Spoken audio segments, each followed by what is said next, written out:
সেইটো আগত খোজাৰে আবে মোক মাৰিলে বে আগত 5 মিনিট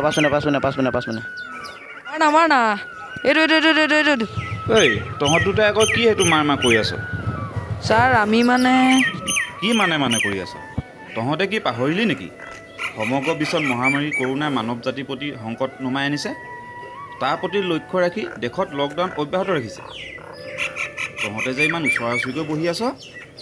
নাই ছাৰ আমি পাহৰা নাই আমি মানে এনেই গেম খেলি আছিলোঁ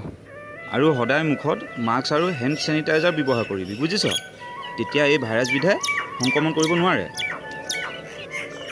হয় ছাৰ আজিৰ পৰা আমি ব্যৱহাৰ কৰিম পিছে ছাৰ আপুনি কোনফালৰ পৰা আহিলে মই মানে নদী কাষৰীয়া মানুহ কেইঘৰমানক সাহাৰ্য দি আহিম তহঁতক আৰু এটা কথা কওঁ কি কথা ছাৰ পূৰ্বৰ আমেজন খ্যাত দিহিং আৰু পাটকাই কথা জানো নহয়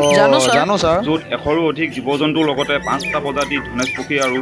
50ৰো অধিক প্ৰজাতিৰ অজগৰ সাপ পোৱা যায় হয় ছাৰ ইয়াত স্তন্যপায়ী প্ৰাণীও 56 বিধৰো অধিক পোৱা যায় আৰু হুলুং গছো ইয়াতে পোৱা যায় ইমানবোৰ কথাটো আমি গমেই পোৱা নাছিলোঁ ক'তনো গম পাবি দিনটো গেমতে মগ্ন হৈ থাক আৰু শুন দেশৰ কথাও অলপ ভাবিবলৈ ল তহঁতি উঠি অহা প্ৰজন্ম তহঁতিয়ে যদি দেশৰ কথা নাভাব কোনেনো ভাবিব ছাৰ আমি আজিৰে পৰা ভাবিম আৰু লগৰবোৰকো ক'ম ভাবিবলৈ আৰু ইমান ধুনীয়া অভয়াৰণ্য এখন নষ্ট হ'ব দিব নোৱাৰোঁ